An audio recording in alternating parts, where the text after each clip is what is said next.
Behold, the divine light guides us all. I, Esdras, saw upon the Mount Sion a great people whom I could not number, and they all praised the Lord with songs. And in the midst of them there was a young man of high stature, taller than all the rest, and upon every one of their heads he set crowns, and was more exalted, which I marveled at greatly. So I asked the angel and said, Sir, what are these? He answered and said unto me, These be they that have put off the mortal clothing, and put on the immortal, and have confessed the name of Yahweh. Now are they crowned and receive palms. Then said I unto the angel, What young person is it that crowneth them, and giveth them palms in their hands? So he answered and said unto me, It is the Son of Yahweh, whom they have confessed in the world. Then began I greatly to commend them that stood so stiffly for the name of the Lord. Then the angel said unto me, Go thy way, and tell my people what manner of things, and how great wonders of the Lord thy power thou hast seen. Whosoever therefore shall confess me before men, him will I confess also before my Father which is in heaven. Matthew chapter 26, verse 29. But I say unto you, I will not drink henceforth of this fruit of the vine, which is wine, which is made from grapes, as you know. And our Lord, he loves to drink, man. That's something that our Lord took pleasure in when he was here on this planet Earth. He's not going to do it anymore until he returns to do it with you. Showing just how much he loves his elect, man. He's not even going to drink until he does it again with you. I will not drink henceforth of this fruit of the vine until that day when I drink it new with you in my Father's kingdom. So what a moment that's going to be, man.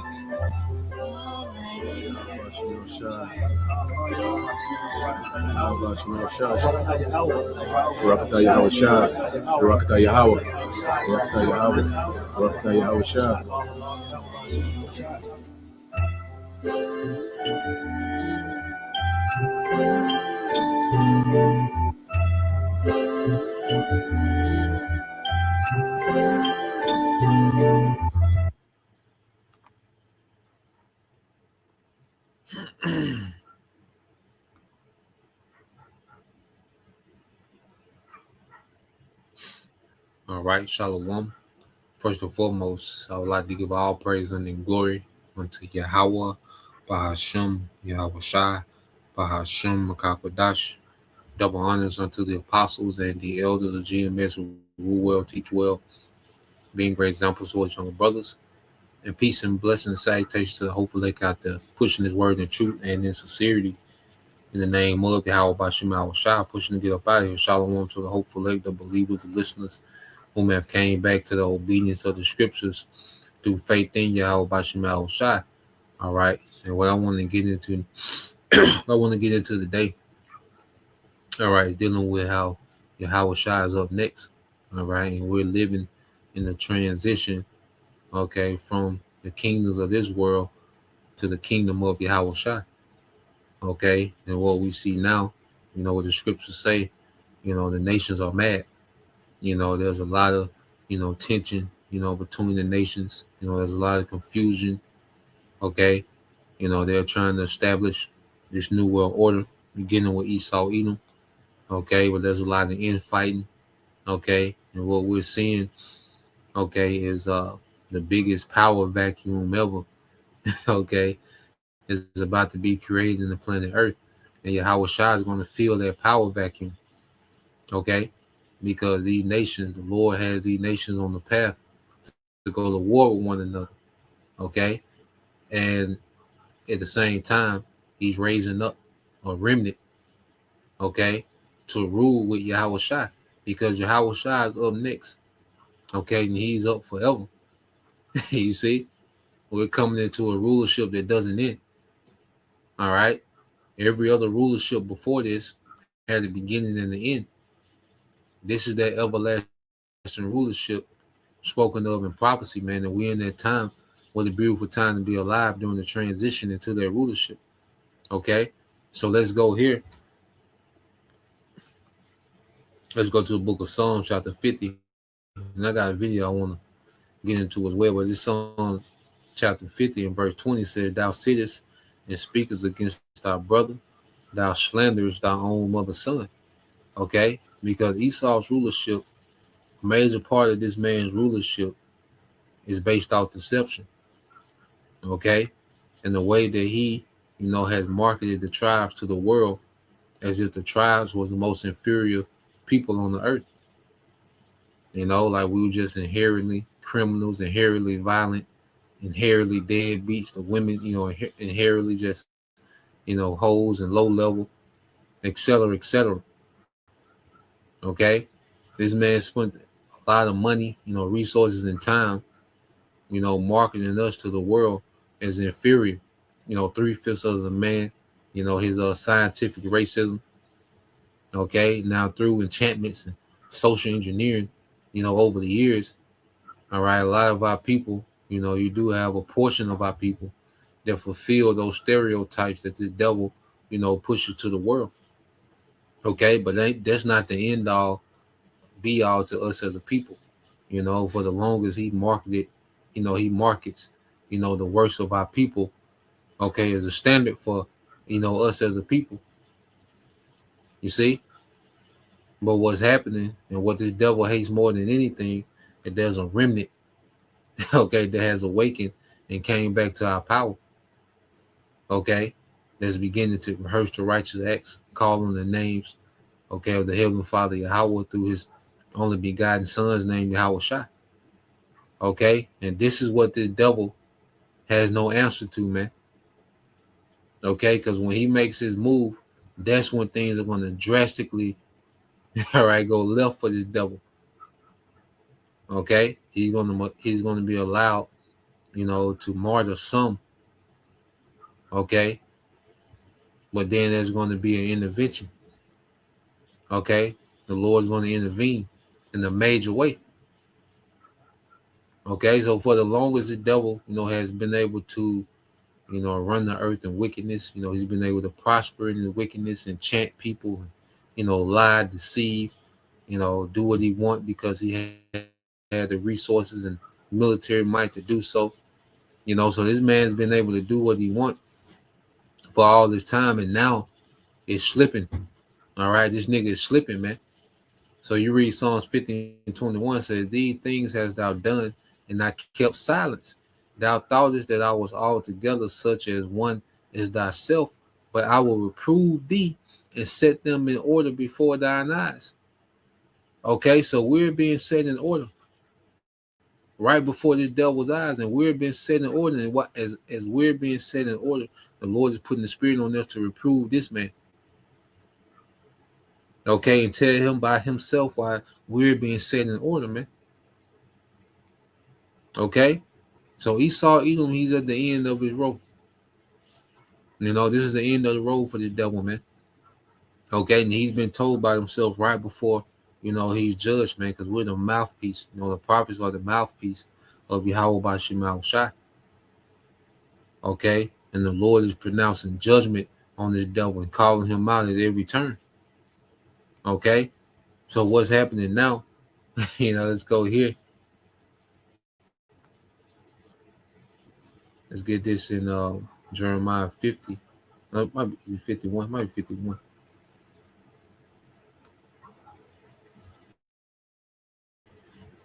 All right, this is Jeremiah 51 and 7 says, Babylon have been a golden cup in the Lord's hand. Okay, so the Lord, used Babylon, America, okay, to influence the nations in wickedness, man. These nations, okay, have fell under the influence of Babylon. Okay, it says, Babylon had been a golden cup in the Lord's hand that made all the earth drunken. The nations have drunken of her wine, therefore the nations are mad. Okay, so this is what we're seeing now play out in the earth. As Babylon, has been that golden cup because Babylon was the standard. Gold is like it's a attractive metal. It's good to look upon. Okay, and America on the surface, it looked like the place to mimic. Okay, it looked like the place to imitate as a nation. You go into America when it was in this peak, in this prime. Okay, the thriving middle class, and the low crime, and you see, all right, the music, the American music was, you know, different inventions coming out of America. So America looked like, it was attractive to these nations. Okay, but the substance of America was straight wicked, man. All right, it was rebellion against YAHAWASHI. Okay, so America was appealing. American had an appeal to it. Okay, it had a shine to it. All right, and the elites. All right, the Lord used, the elites to push America, you know, throughout the earth, push American culture, okay, and philosophies throughout the earth. And now these nations are drunken, okay, with the wine of Babylon, and now it's a shit show, man. Okay, now the earth is confused as hell. Okay, this devil trying to replace the Most High with technology. He wants to go to war with everybody. He wants to go to war with his own citizens. He just all over the place, man. Okay, so this is what we're seeing. Okay, happen in real time. All right, these nations have become mad off the wine of Babylon. Okay, and it's going to lead to these nations destroying Babylon. Jeremiah 51:8 said, Babylon is suddenly fallen and destroyed. How for her, take balm for her, is so she may be healed. Okay, and there's no reversing the destruction that's in progress. Okay, America is circling the drain. Ain't no reversing it. Ain't no stopping the drain. All right. What we're seeing, this thing is just constantly spiraling more and more out of control. The heal, the wound is getting worse. you know, there's no recovery for the whore.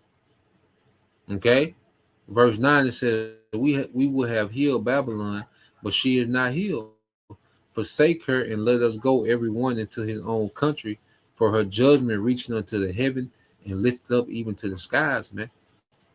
Okay, so we're at a time of great judgment, man. Okay, this is a time of a great transition. Okay, in the midst of the transition of power, there's going to be great judgment, man, to put an end to the rule of the heathens. Okay, it was always set up, for the heathens to have, their time to rule, beginning with Esau, because he's the head of the heathen. Okay, within this rulership. Okay, but it was always a cutoff point. You see, and now we're reaching that cutoff point and it's transitioning unto the kingdom of YAHAWASHI. Okay, and YAHAWASHI, he's going to be the one that's going to come finalize their judgment upon Esau and the rest of these heathens, man. Because even before, YAHAWASHI was crucified, he dropped, a heavy prophecy. Okay, when you go to the book of Luke, chapter 21, and verse 24, and it says, and they shall fall by the edge of the sword, speaking of, Israelites 70 AD, mainly the southern kingdom at this time. All right, but at the sword of the Romans, okay, we were destroyed, man. We were chased out of Jerusalem. A lot of the people was crucified, died in those wars. Okay, between the Zealots and Sakari, okay, and those Roman legions. Right, and that marked the beginning of us falling away as a people. Okay, and then it says, and shall be led away captive into all nations. Okay, because as we fled into, the interiors of Africa, settling in, northern and western Africa, mainly, Jake is everywhere. Okay, and then you had some Jakes that was getting grabbed up and sold in captivity then, by the Romans.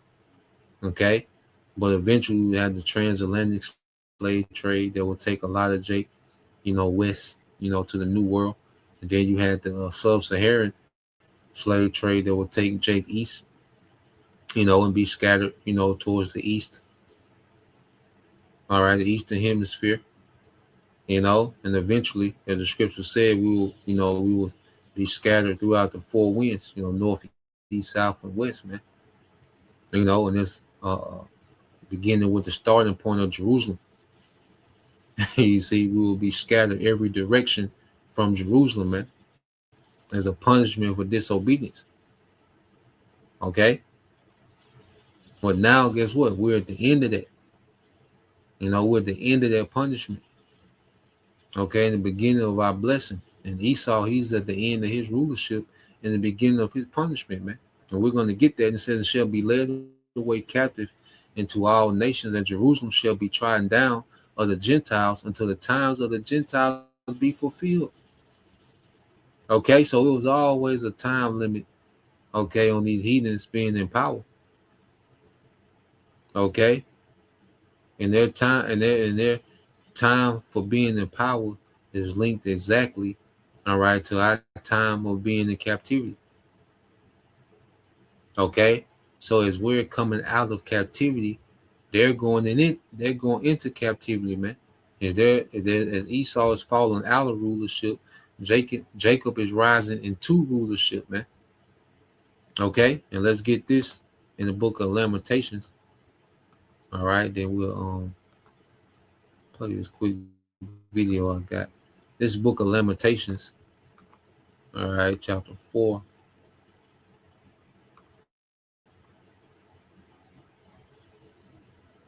All right, this book of Lamentations, chapter 4, verse 21 says, "And rejoice and be glad, O daughter of Edom, that dwellest in the land of Uz. The cup also shall be passed through unto thee. Thou shalt be drunken and shalt make thyself naked."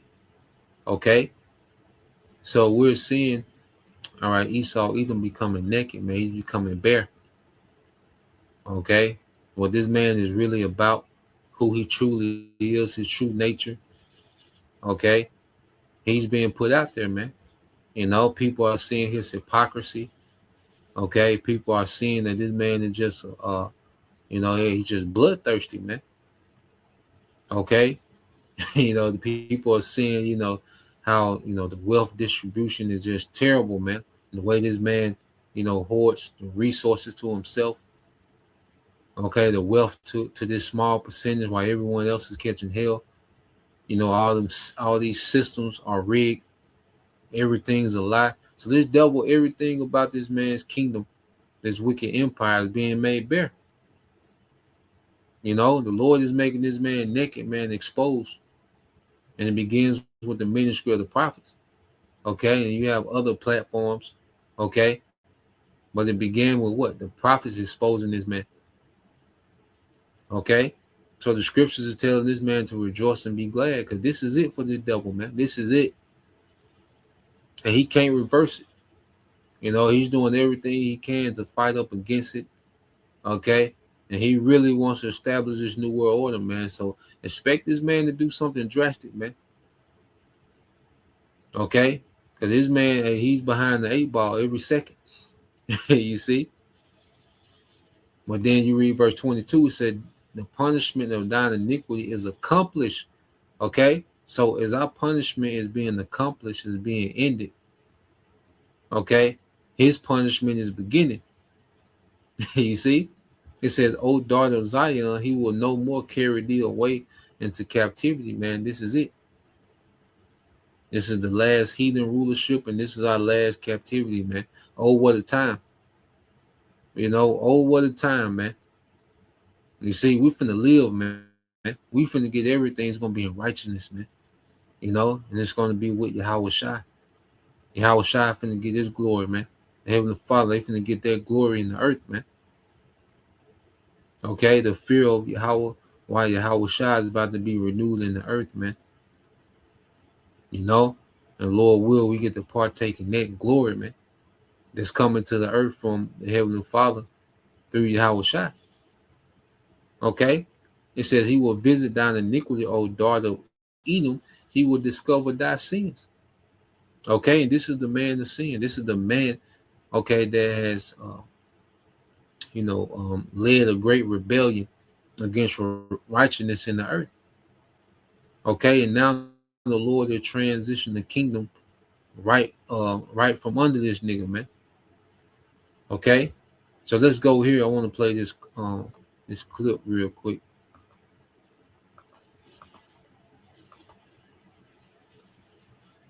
Let's go here.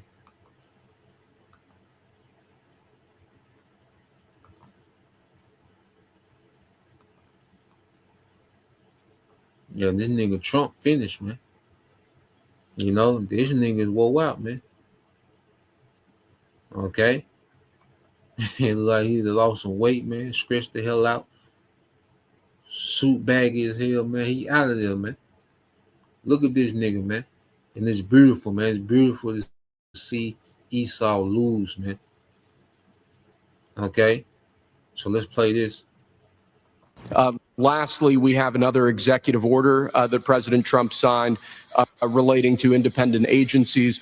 This executive order would establish important oversight functions in the Office of Management and Budget and its subsidiary office, OIRA, supervising independent agencies and many of their actions, and also reestablishes the longstanding norm that only... Look at this nigga Trump, man. He don't know what the fuck going on, man.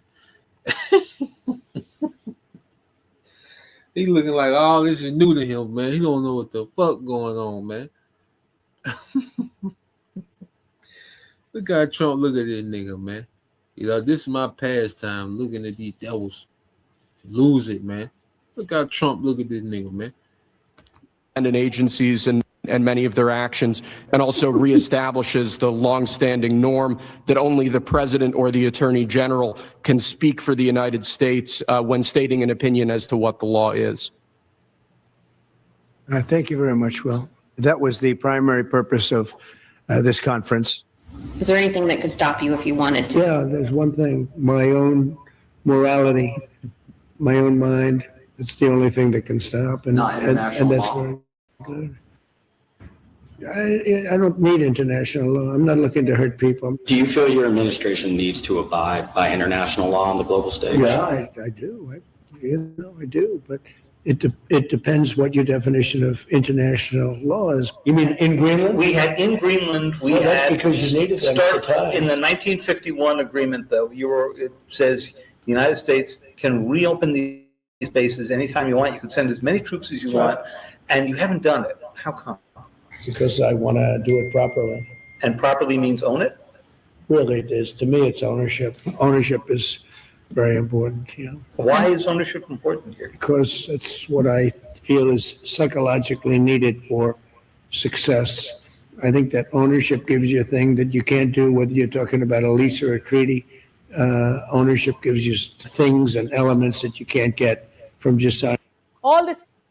Can you please just hear me out? No, all work management platforms are the same. They take forever to learn. And in the end, all this chaos leads to a larger question. What is happening to the world order? Is it being ripped apart? Is it being reshaped? Or is this just a phase?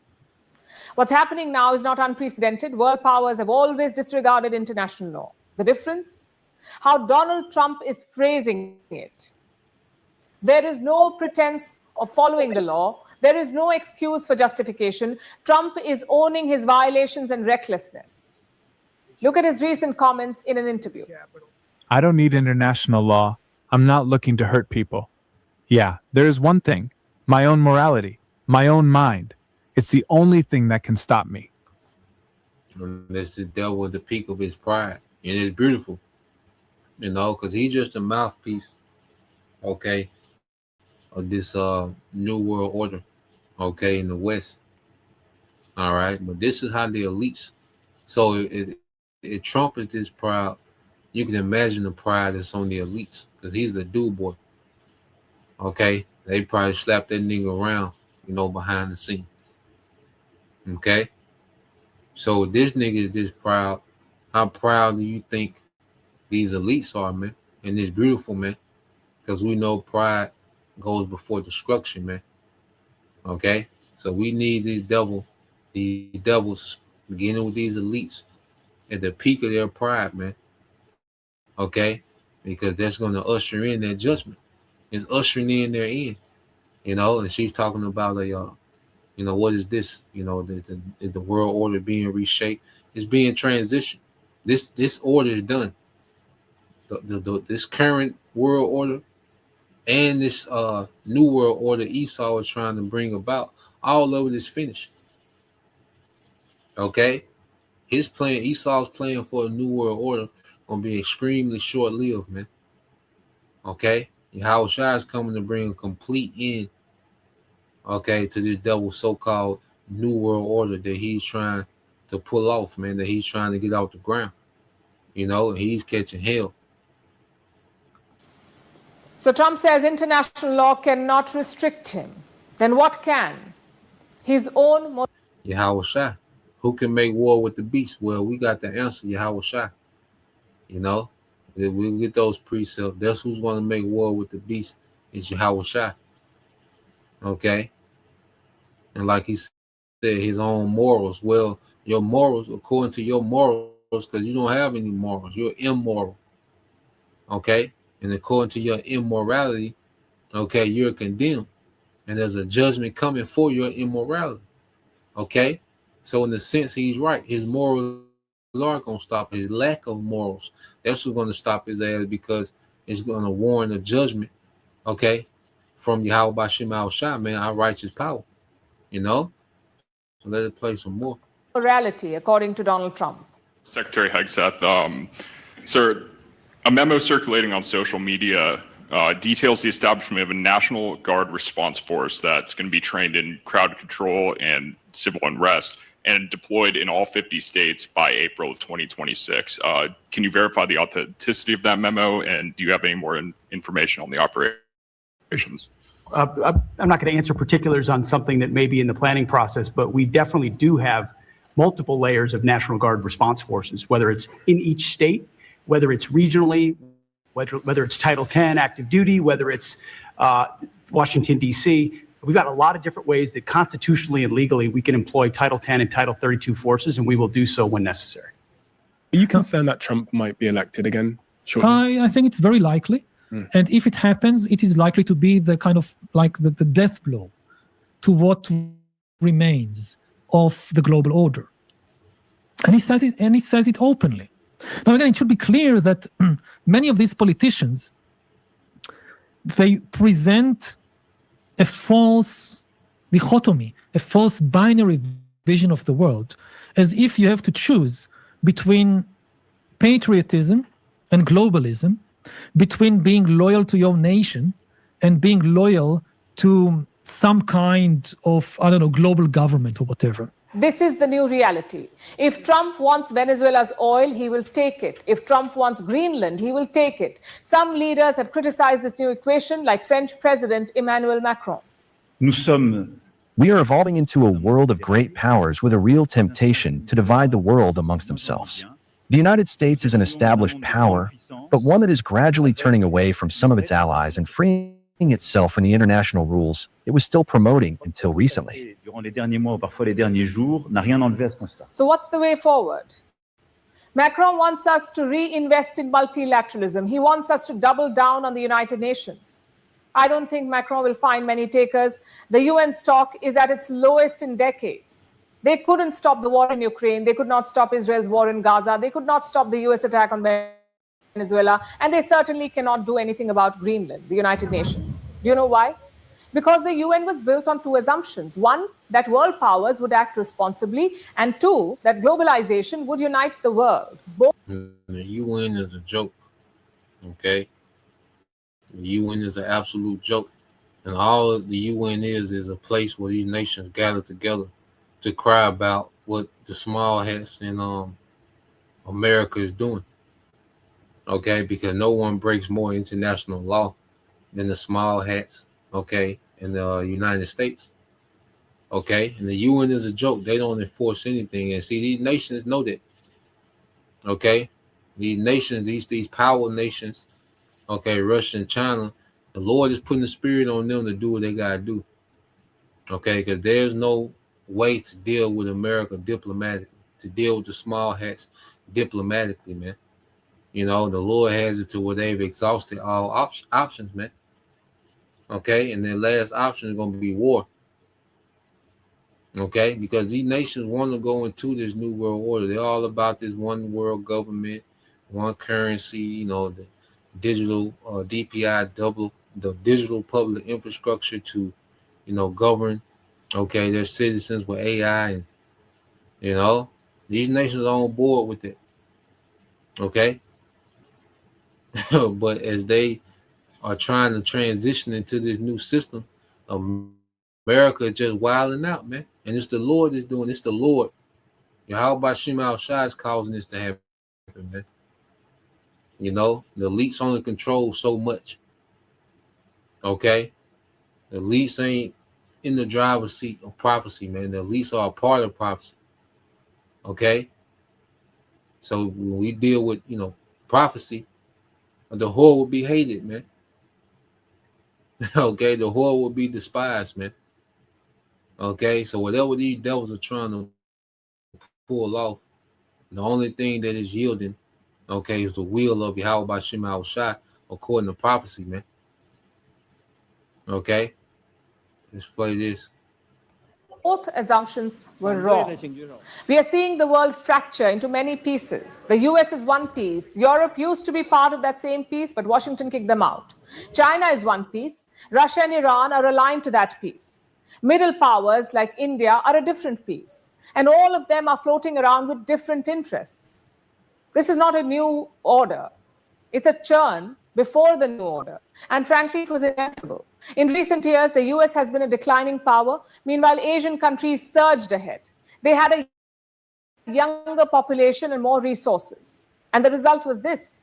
Many countries began challenging America, whether that's Russia invading Ukraine or China militarizing the Indo-Pacific or the BRICS moving away from the US dollar. All of this was a direct attack on the US-led world order.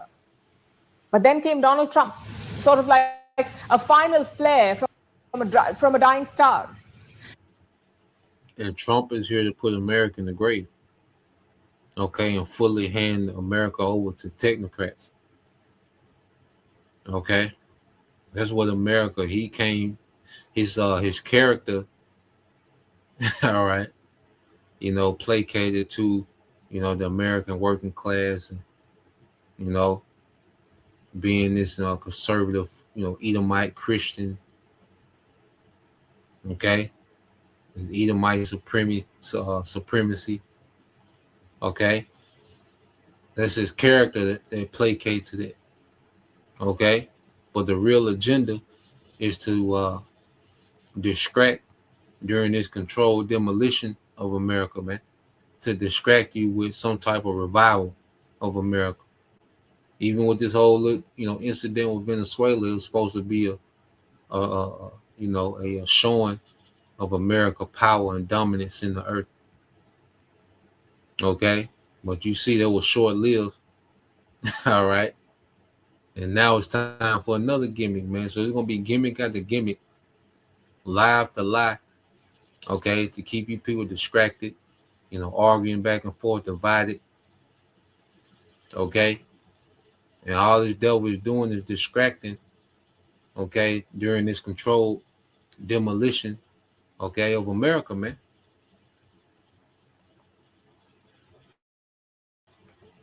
Trump is trying to reassert US dominance. That is why he captured Maduro, and that is why he wants Greenland. But how much further can he go? Can he truly revive the US-led order? The answer is no, because the other pieces won't allow it. Consider trade and the dollar. Russia settles 95% of its trade with India and China in local currencies, not the US dollar. China settles 33% of its total trade in local currency, why would they go back to the US dollar? Of its total trade in won't allow it. Consider trade and the dollar.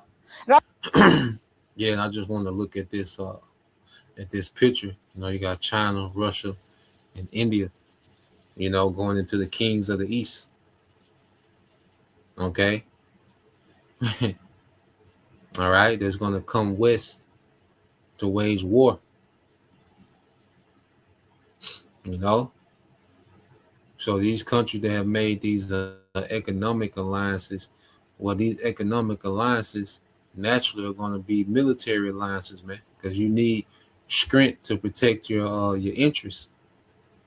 Okay, so these nations that's lining up outside of the dollar economically, well, they're forming a military alliance, okay, against that old order. Okay, and in their mind, because China and India, all right, you got the Chinese president Xi Jinping, okay, and the Indian, you know, the India president, I forget his name, but these two countries represent 1/3 of the world's population, India and China, and they're already mostly digital. Okay, so they're with the New World Order agenda. Okay, but it's the Lord that's going to cause these nations to fight. Okay, over this new order. Okay, so what we're seeing is a power struggle between the elites, and it's playing out between these countries, man, because the Esau always deal treacherously, even amongst themselves, man. Okay, amongst the higher ups, because the more higher up you get, the more treacherous it gets. Okay, but I just looking at that, you know, these kings of the East, you could throw Iran, okay, and North Korea in the mix. Okay, would you see these three click tight all the time, man? Well, let's play some more. Russia settles 95% of its trade with India and China in local currencies, not the US dollar. China settles 33% of its total trade in local currency. Why would they go back to the US dollar? Also, this project is not slowing down. It is gathering pace. For example, the BRICS group. This group is expanding. It began with 4 members in the year 2009. Today, it has 11 members, meaning more and more countries are joining this project. They want to reduce their dependence on the United States. The question is, will this lead to a clash? President Macron addressed this too. Yeah, it's going to lead to a clash. All right. And President Macron, okay, is a nobody. All right. The French president, okay, is absolutely nobody. Okay. He's not even worth mentioning. You see, you know, those farmers, those farmers protest the other day. Okay. And this nigga went into his bunker. Okay. With a nigga he called his husband, man. Okay. This is why, all right, the Lord is going to bring so much destruction to the earth, man. Look at all these devils, man. These Edomites, these Edomite men that are in power. This is the problem of the earth, man. Okay, you perverted, all right, disgusting, okay, Edomite men that's in power, man. Just look at this steel shot. Look at these niggas, man. You know this nigga in the front with the black coat, that smile. You know, president, leaders of nations are just complete moles, man. This is under Esau, man. Even Alexander, they call him Alexander the Great, Alexander the Greek. Okay, complete mole. Okay, they're just the nature of the Edomite man. You know, not to get too far off topic, man, but this is the problem of the earth, man. Okay, this is an Edomite male rulership, man. You know, and this is the problem of the planet Earth, and this is what YAHAWASHI is coming to deal with in his return, man. This is the beast that's running the earth, man. He said BRICS should not be anti-US or anti-G7. At the same time, he said the G7 should not be anti-China or anti-BRICS. But how do you ensure that? Macron suggested India could be a bridge. We should fight against the fragmentation of the world. G7 should not be an anti-China club or an anti-BRICS group. BRICS can't be an anti-G7 group. India can create bridges in order to build cooperation. Macron is making a key assumption here that this new order is settled. You'll have the Western G7 on one side, you'll have the China-dominated BRICS on the other, and also floating powers like India. But this is a very far-fetched assumption. For starters, Europe and the US are growing apart. If the US attacks Greenland, it's hard to see that relationship survive. Plus, if the Ukraine war ends, Russia and the US will patch up. So the Western equations can still change. Same in Asia. If China attacks Taiwan, will Trump step in? And if he does not, why would Japan or South Korea trust him?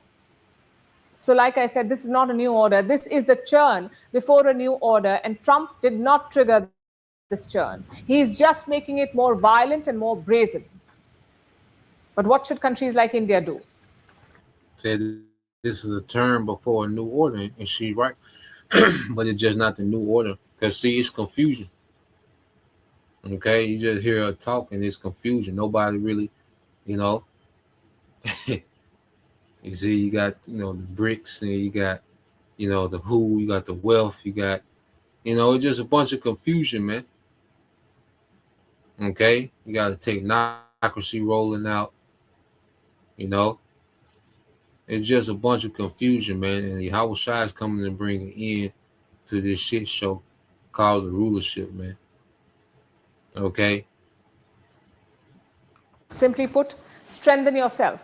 Do not depend on America for exports. Do not depend on China. Yeah, what the hell she talking? Strengthen yourself. Okay. What the hell that's supposed to mean? All right. So let's get some precepts. Get ready to close out. So let's close out with YAHAWASHI, man, because YAHAWASHI is coming to transition this thing. Okay? Because even when you go to Revelation, okay, the Revelation deals with a lot of the final judgment. All right? Because this started, I'm going to read Revelation 4, then jump back up. Revelation 6 and 4, it says, and there went out another horse that was red, speaking of Esau, and by him power was given to him that sat thereupon to take peace from the earth.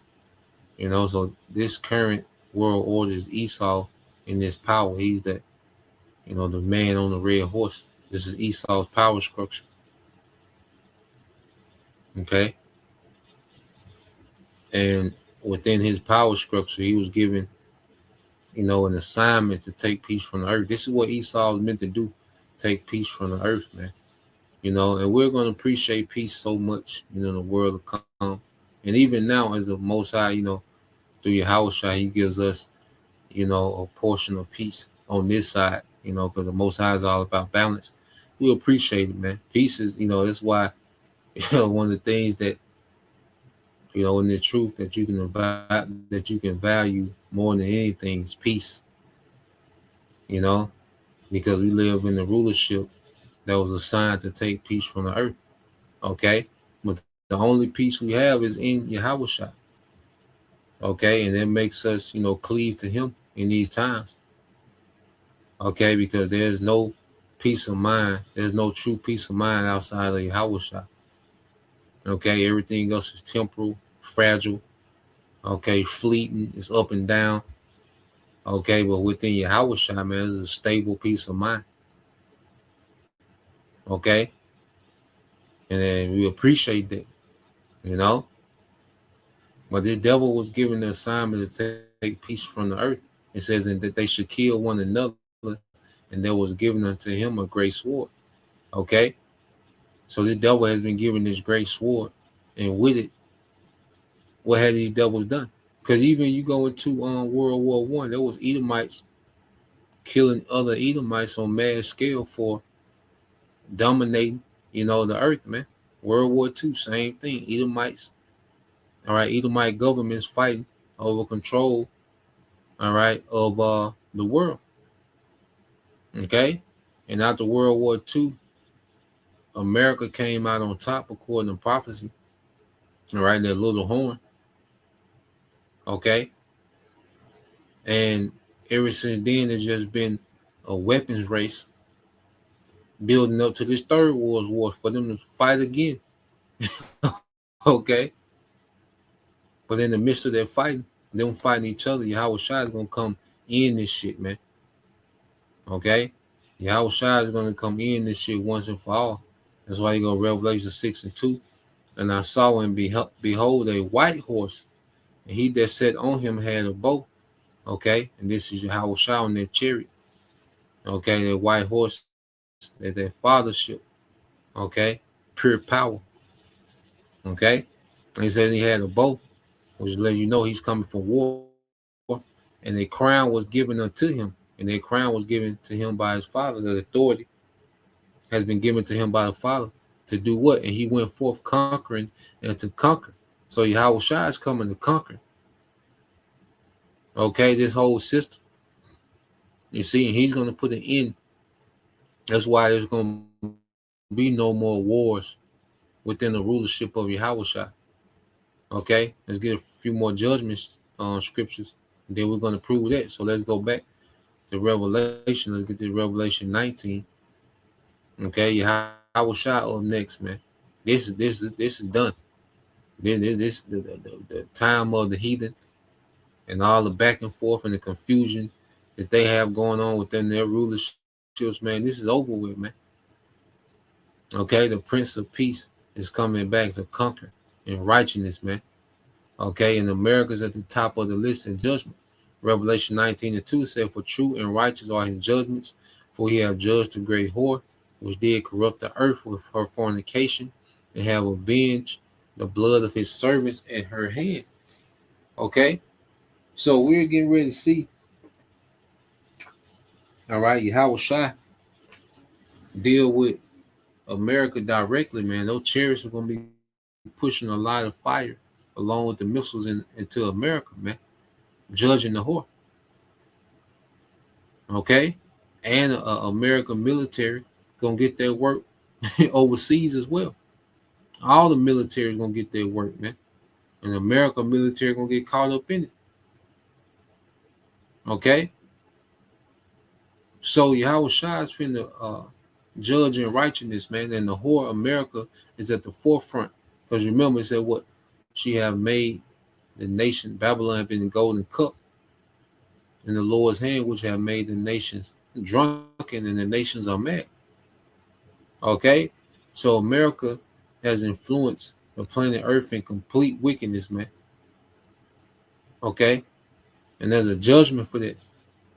So, jumping down, Revelation 19:11, it says, "And I saw heaven open, and behold, a white horse, and he that sat upon him was called Faithful and True. And in righteousness he doth judge and make war." See, Yahawashi is bringing the righteous war to all these heathens, man. Okay, all these heathens, okay, are going to be caught up and judged at the return of Yahawashi. And that's why they're being gathered to the valley of Jehoshaphat. That's when Yahawashi is going to appear and judge all their ass, man. Okay, turn the militaries into powder. You see?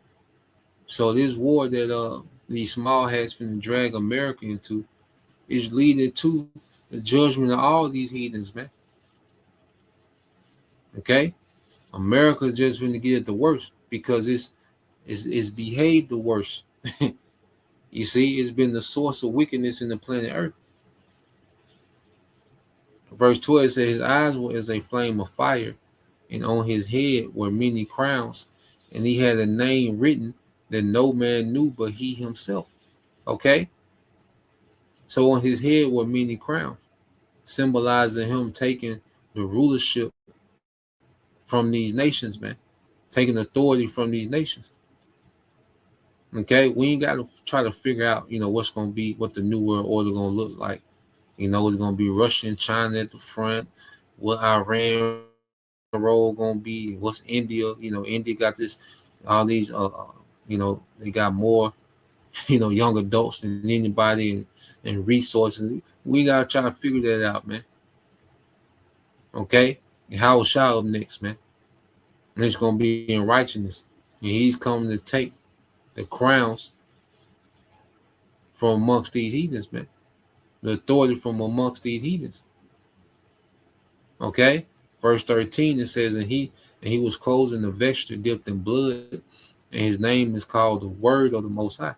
And this is symbolic talk from the slaughter, because he's not going to be, blood is not going to touch YAHAWASHI. Okay? This is symbolic of a slaughter at his return. Okay?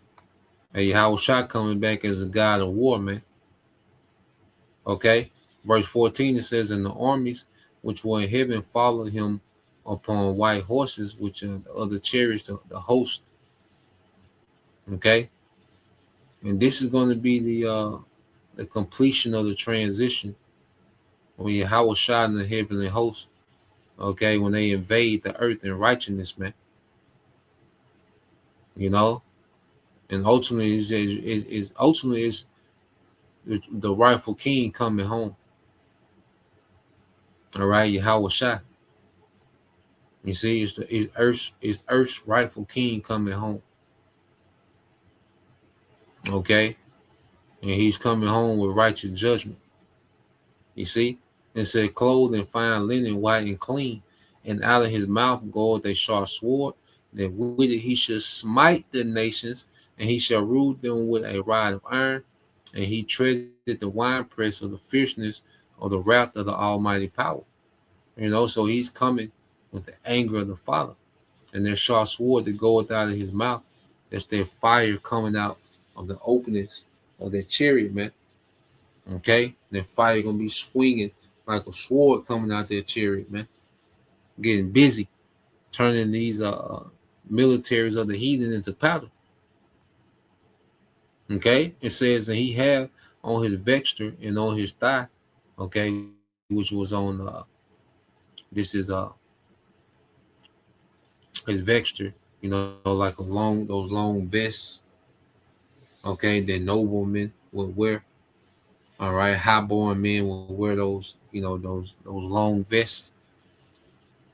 Okay, look like a open tunic, you know, long.